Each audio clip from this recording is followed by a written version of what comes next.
Thanks for joining us tonight for KSAT News at 9. Streaming from here in the KSAT 12 newsroom, I'm Courtney Friedman. Coming up tonight, emergency housing assistance is approved in San Antonio. We'll tell you how much each family could receive, plus how the pandemic is creating unique challenges for the visually impaired. And we speak with those community members about the struggles. And we continue our San Antonio questions segment, talking to local ER doctor Robert Frolickstein, who's ready to answer viewer questions. But first, the latest on the COVID-19 numbers in Bexar County. The total confirmed cases now at 1,167. 4 new deaths have brought the death toll to 43. All 4 patients had underlying health conditions and 1 person was in hospice care. 64 people are still hospitalized tonight, 32 in the ICU and 20 on ventilators. Some good news, around 31% of patients have recovered from the virus. That makes a total of 361 people. 2 more Bexar County Sheriff's deputies have now tested positive for the disease, bringing that total to 31. So far, 12 deputies have made a full recovery and will return to work. Now to the Bexar County Jail, 36 inmates testing positive for COVID-19. 26 remain in the jail's infirmary, 3 in the hospital, and 7 inmates have recovered.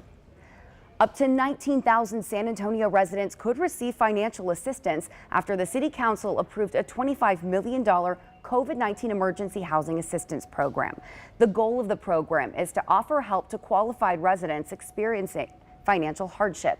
Depending on income, a family could get up to $3,500 in rent and mortgage assistance and $1,500 for utility bills. Loris Houston, the assistant city manager, says it's possible that more money could be offered down the line. We will return to City Council in 30 days with an evaluation of the program and may recommend additional funding, or we may see that we don't need additional funding based on the applications that we're receiving. Cash assistance will also be available. The cash can be used for food, gas, and medications. Amounts vary by family size but will not exceed $300. And we've heard from city and county officials that reopening cities too early would risk lives and livelihoods. The UTSA professor behind one of the COVID-19 models in Bexar County tells RJ Marquez that removing social distancing measures is a dangerous proposition for our area. While we look forward to restrictions being lifted to our stay-home, work-safe orders, a UTSA professor responsible for one of the COVID-19 models in Bexar County wants us to be cautious. So I recognize the urgency and the need to restart the economy.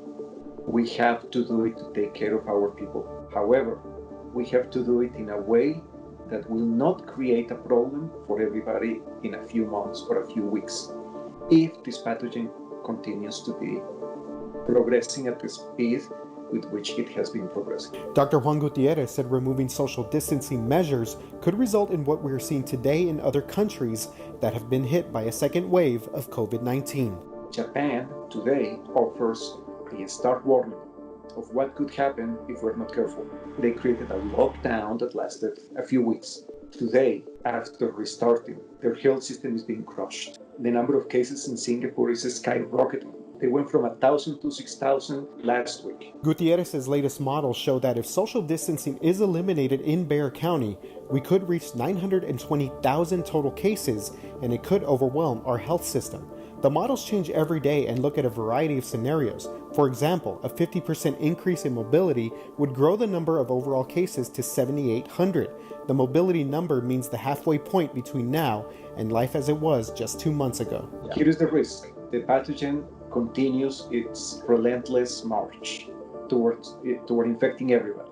Our health system could be clogged very quickly. San Antonio and Bexar County have remained ahead of the curve compared to other major cities, but Gutierrez says reopening schools and businesses will have to be done in a smart way. Until we have understanding of who is immune, how many people have been infected, we have to play it safe until we have a vaccine. Even with a potential vaccine, how the virus has spread is expected to change our way of life for years. We have never seen a pathogen advancing so fast. This is new to all of us. COVID will keep coming. We just have to be prepared to deal with it in a way that doesn't hurt the most vulnerable population. For the 9, RJ Marquez. Mayor Ron Nuremberg and County Judge Nelson Wolf have created 2 transition teams to figure out the best time to ease that stay-at-home restriction for the city and county. The health transition team consists of 10 local health experts, and the economic transition team has 21 members from local businesses and community leaders. They must put together a plan by May 1st. Let's take a look now at the cases of COVID-19 in our surrounding counties. A few counties reporting increases by 1 or 2 cases tonight. Guadalupe County has 65 cases, with more than half of those patients being recovered. Comal County has 48 cases with 34 recoveries. Wilson County has 26 cases with 9 recoveries, and Medina County has 19 cases with 11 recoveries. The total cases in Hays County has increased to 147, and then they have 71 recoveries. The pandemic is bringing unique challenges to members of the blind community. Things like keeping a safe distance and avoiding touching surfaces can be very difficult for people who are blind or visually impaired. Tiffany Huertas explains how the blind community is coping. I have an eye condition called retinitis pigmentosa, and it's left me completely blind at this point. Michael Guajardo has been adjusting I'm going to give it a good wiping. to the new way of life. It's kind of a nuisance trying to use these. During the coronavirus pandemic, Not having that touch sensitivity can be problematic. Michael says he relies heavily on his sense of touch. Having that ability to figure what things are tactily is like super important. So you can imagine if you're having to go outside the household and you're having to wear gloves, that really is it's difficult. The CDC says hand washing is one of the best ways to remove germs, avoid getting sick, and preventing the spread of germs to others. Michael says he constantly washes his hands and uses hand sanitizer. I really do have to rely on my sense of touch when I'm looking around for something on the table, or if I'm grabbing something out of the kitchen cabinet. He's also keeping his distance. Michael works at the San Antonio Lighthouse for the blind and vision impaired. The president of the nonprofit says currently 50 employees are working from home, 100 are staying home and not working, and 350 are still working at the facility. We've hired 2 people full-time to do nothing but wipe down every doorknob, every door, every flat surface. Mike Gillum says there are many challenges for people who are blind. If you're blind, you can't really see about social distancing. So how are you going to identify if you're 6 feet away from somebody? The sighted people have to be very, very careful in terms of that, because you've got blind people with canes going around. Michael is taking it day by day and hopes things get back to normal soon. It really requires you to have a completely different mindset when you're going out. For the 9, Tiffany Huertas. The National Federation of the Blind says additional challenges during the pandemic include getting transportation and buying groceries.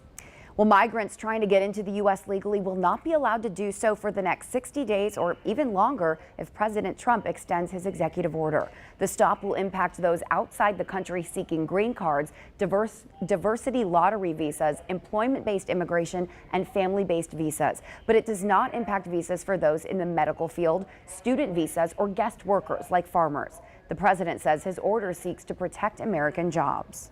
This will ensure that unemployed Americans of all backgrounds will be first in line for jobs as our economy reopens. This was truly a measure that was intended to aid our economy and unemployed workers in the United States, that it would have been more specific and targeted to workers. There has been criticism on both sides of the aisle politically about the president stopping migration. Tonight at 10, hear why it's causing fear even among immigrants here legally. Here are the latest numbers now throughout the state of Texas. More than 22,000 people have tested positive and 595 people have died. Around the nation, more than 865,000 people have tested positive and deaths have reached more than 49,000.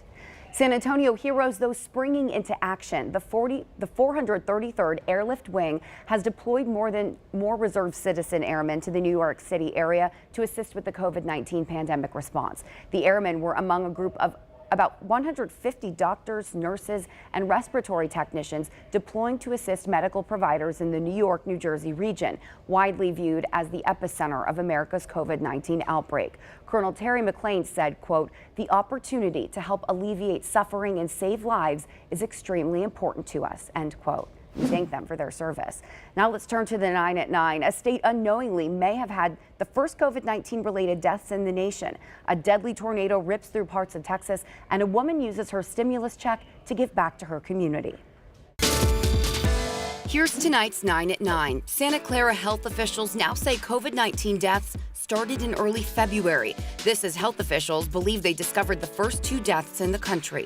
What these deaths tell us is that we had community transmission, probably to a significant degree, far earlier than we had known. The deaths are a 57-year-old woman who died at home on February 6th and a 69-year-old man who also passed away at home on February 17th. The cases are unrelated and the people had no known travel histories to China or anywhere else that would have exposed them to the virus. California's governor requested the coroner's office investigate deaths as far back as December.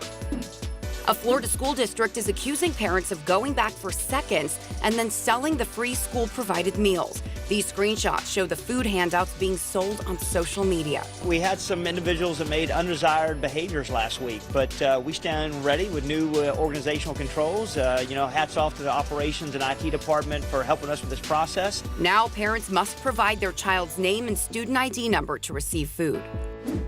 Miami Beach police released these photos of the incident when former governor candidate Andrew Gillum was found incoherent in a hotel room last month. You can see the room in disarray with prescription pill bottles spilled on the floor. Police were called to the room about a suspected drug overdose believed to be another man in the room, not Gillum. No one involved in the incident is facing charges. 3 people are dead and 33 injured following a tornado in Polk County, Texas, near Houston. Nearly 300 homes were damaged and 46 homes destroyed. There was also significant damage to businesses and roads. A disaster declaration has been issued for the county. That same storm system moved across Mississippi and Louisiana, where 1 woman also died. The pandemic hitting close to home for some Congress members, Senator Elizabeth Warren tweeted out that her oldest brother died of COVID-19. She expressed gratitude for the healthcare workers who took care of him. And Representative Maxine Waters on the House floor today spoke about how COVID-19 is impacting her family. And I'm going to take a moment to dedicate this legislation to my dear sister who is dying in a hospital in St. Louis, Missouri right now, infected by the coronavirus. Waters was speaking in support of the Paycheck Protection Program and the pending Health Care Enhancement Act. Today marks the beginning of the Duchess of Sussex, Meghan Markle's lawsuit against Associated Newspapers in the UK. The legal action is over the publication of a letter the Duchess of Sussex wrote her estranged father. Markle argues it was, quote, private and confidential. The preliminary hearing associated with her lawsuit will happen remotely in the UK tomorrow. France has officially outlined a plan to begin reopening schools starting May 11th. A spokesperson for the French president says school attendance will be voluntary when classes resume. France has reported more than 119,000 confirmed COVID-19 cases and more than 21,000 deaths. Reconstruction work on the historic Notre Dame Cathedral in Paris is set to resume next week. Work at the site was suspended on March 16th to combat the spread of COVID-19. Construction is scheduled for Monday, April 27th. Notre Dame Cathedral was partially destroyed in a devastating fire on April 15th, 2019, just over 1 year ago. An anonymous woman in Illinois has paid her stimulus check forward. The woman split the money between a bridal shop and craft retail store in her community. Both business owners say they'll put the money towards bills and other important payments they need to make to keep their businesses going. To read more about these stories, head to KSAT.com. Hey there, good evening. More big weather changes today. We went from drizzly and muggy on Wednesday to bright sunshine on your Thursday. Looking ahead to Friday, it'll be another sunny but hot day, and we'll also have elevated ozone levels to contend with on Friday, and we'll talk about who should be concerned about that coming up in just a minute. But everyone has a nice, comfortable weekend to look forward to. I really think that you're going to like the weekend forecast. It's looking good. High temperatures today about 10 degrees above average for this time of year, thanks to that full sunshine. And as we head into the overnight hours, skies will remain clear. The air is a little drier, and that'll help temperatures to fall into the low to mid 60s. So it will be pretty comfortable out there, especially early Friday morning. That'll be the time to get in a jog or a run, because especially once we get to lunchtime, certainly into the rest of the afternoon, it is going to be hot out there. High temperatures mid to upper 90s for many of us, with some spots off to the southwest of San Antonio in the triple digits on Friday afternoon. But there'll be full sunshine in the forecast tomorrow with a little bit of a breeze. That breeze will help us out, that's for sure. That full sunshine, the very hot air, will help to contribute to elevated levels of ozone in the air on Friday. That puts us at an unhealthy level for sensitive groups. That's a 3 on a 6 scale here. So the question we get asked a lot when ozone is at this level, which it can be fairly typically, is who are those sensitive groups? Well, those sensitive groups, to make it very concise, they're the very young, the elderly, and those with respiratory conditions. Those respiratory conditions include things like asthma, that's a big one, and COPD. So if you or a family member fall into any of those sensitive groups, respiratory conditions, the elderly, the very young, please limit your time outdoors on Friday. The rest of us are okay, but if you've got a kiddo that's young and has asthma, certainly limit their time outdoors on Friday. As we get into the weekend, air quality will improve and that won't be an issue anymore. Also, as we get into the weekend, we'll see our dew points take a nice dive into pleasant and dry territory. So even though it'll be warm with afternoon temperatures in the 80s this weekend, humidity will be a little bit lower. It's going to be really nice out there. I really think you'll enjoy it. By early next week, more clouds and humidity do start to build back in. We'll have a chance of some isolated storms Tuesday and Wednesday before clearing out again by next Thursday. Thank you, Katie. Local doctors calling on former COVID-19 patients to be donors, saying their antibodies could help fight the disease. The peak time frame is 28 days after infection, which is why time is of the essence to donate. There are factors that make donors ineligible to give plasma. That includes some medical conditions. All former patients are urged to follow up with their doctors. They say the effects of the disease could linger long after it clears the system. You want to know what your lung function is, what your heart is doing, what your blood tests are doing.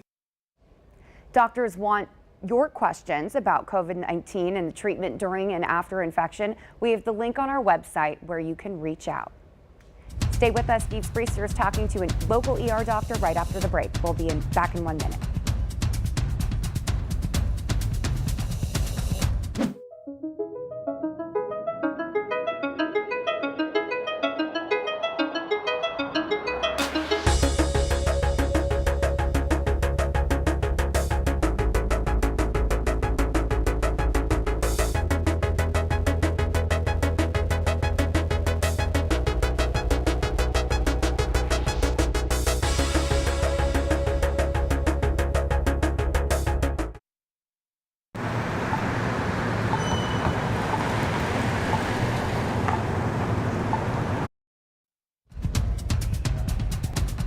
Welcome back to tonight's edition of Coronavirus Q&A, where we try to take the facts out of the fear and some of the fiction that's out there. Joined by emergency room doctor Robert A. Frolickstein.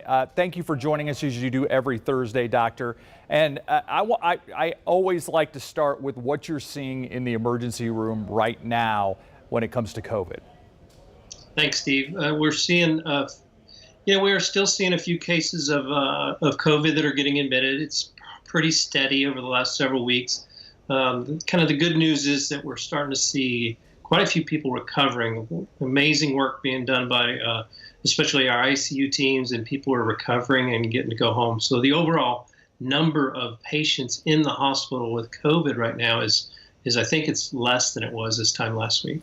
Are you still you've been concerned that you're not seeing normal ER patients? I guess, the heart attacks, the chest pains, those kind of people. Are you worried that you're still not seeing them, or has that started to get a little bit back to normal? Yeah, I mean, it's starting to maybe a little bit better, but we're still seeing about half as many patients as we normally do. Now, the percentage of those patients that are very sick is a little higher. So I'm very hopeful that people that really need to be there are coming in. And just still remember that it's safe. We have processes in place to it puts you in a safe area. If you have no symptoms suggestive of COVID, it's very safe to come in if you need to. All right, let's get to some of these viewer questions. How are hospitals being impacted with elective surgeries being allowed? Obviously, the governor making that decision last week. Yeah, and I think they're all, very, very happy. There were a lot of people out there that had surgeries planned, and important things, cancer surgeries and those types of things that got put on hold because of this. And now this gives those patients, those doctors in the hospital an opportunity to complete those surgeries. And again, the restrictions were put in place because really not because it was unsafe to be in the hospital, but it was it was to conserve our personal protective equipment, our PPE, and prevent exposure of the healthcare workers to potential patients that were asymptomatic carriers. Well, now we thankfully, I think, are not going to see the huge peaks that we've seen in New York and New Orleans, and we're going to have enough PPE, and we have processes in place to keep both the patients and the healthcare workers safe. So that allows us to safely open up and start doing some surgeries again. There's also some concern about whether there'd be enough hospital beds, right? Is that why elective surgeries were kind of put on hold?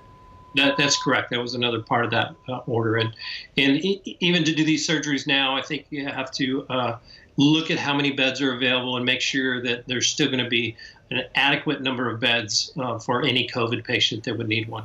All right, this next question from viewers seems to be the most popular, especially over the last few days with the reports of house cats having it and some animals in the zoo having COVID-19. What does this mean? How are they being affected? But the bigger question to me is, can you get COVID-19 from your pet?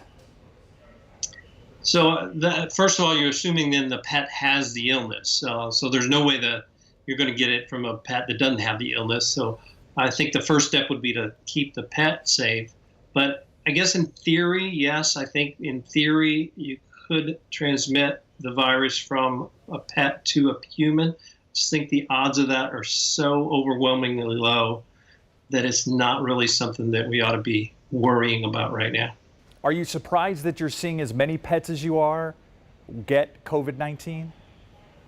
Yeah, I'm not a vet or a virologist. I know that there is some back and forth transmission of these coronaviruses, which is the big family of this virus, between animals and humans. But I don't know how common that is. So I don't know enough to be surprised, I guess, right? Yeah.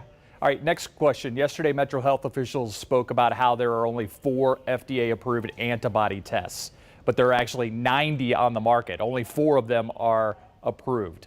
What dangers come from taking an antibody test that's not approved by the FDA? Well, there's no danger to the person. The danger is in inaccurate results, and they just haven't been validated. So if a test would come back positive, we don't know on many of these tests if that truly means a patient has those antibodies. And it just takes a while to validate these types of tests. And I think the FDA is working through that and validating as many as they can, as fast as they can. Yeah, the mayor yesterday made a big deal about masks and about wearing them for your protection, but also for other people's protection. How important is it for everyone to wear masks while they're out in public and in closer proximity than you might be if you're at home or in your car or something like that? I think it's very important. Again, the virus isn't just floating around out in the air. You're not gonna get it walking to the mailbox. But if you walk into the mailbox and there's somebody else there that has the virus while you're there and you're within 6 feet, you might get the virus. But if that person's wearing a mask and you're wearing a mask, it greatly, greatly reduces the chances of transmission of that virus. All right, like I like to do, I'm going to give you the final word here. What would you like our viewers to know tonight? So again, these are tough times, and some of these things like wearing masks and some of these restrictions on our activities, I think they're going to have to last quite a long time. We hear these reports and we're worried about the second wave. We don't know when that's coming, but hopefully it won't be till fall, and we'll develop some effective treatments. But these types of things are what's going to keep that second wave farther down the road and keep it, again, from being a big peak. People have done an amazing job in this community, and I don't know, I'm hoping we're past our peak, but even if the peak's still a week away, our peak is not going to be anywhere near some of the places that are harder hit, and I think that's a credit to this community.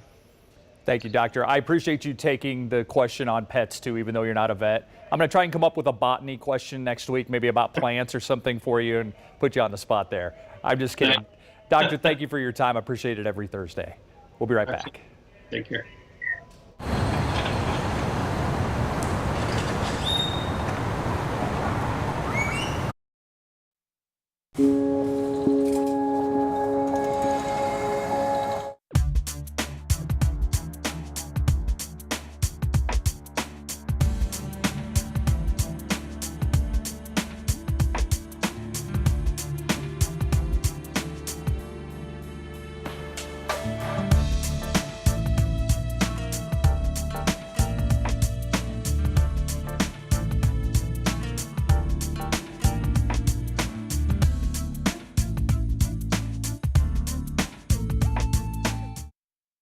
Here are today's top stories. One San Antonio high school is ranked one of the top 100 best in the nation.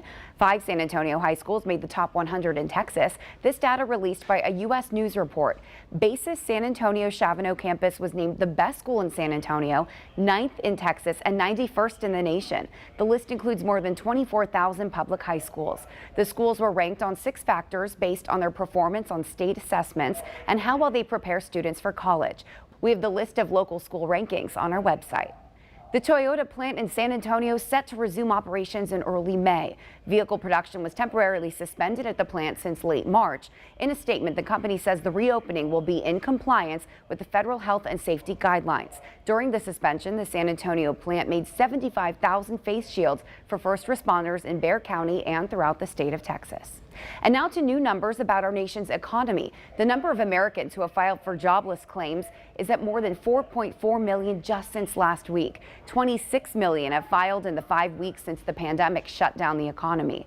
The number of people who are receiving unemployment benefits has reached a record 16 million, surpassing a previous high set in 2010 after the recession ended. Economists say the layoffs could send the unemployment rate as high as 20%, which would be the worst since the Great Depression. The Islamic Center of San Antonio sits empty right now as Muslims mark the beginning of Ramadan tonight. COVID-19 impacting the religious celebration, which unites Muslims around the world. Ramadan is a month-long event with traditions that include fasting and prayer. But during this pandemic, followers are being told to pray at home instead of visiting the center. The Boys and Girls Club of San Antonio may not be able to host local kids right now, but they're still actively engaged in the community. Yesterday, staff members fed hundreds of families on the west side. Today in the downtown area, cars lined up to pick up packages of food. The San Antonio Food Bank provides fresh produce, while the club provides dried goods.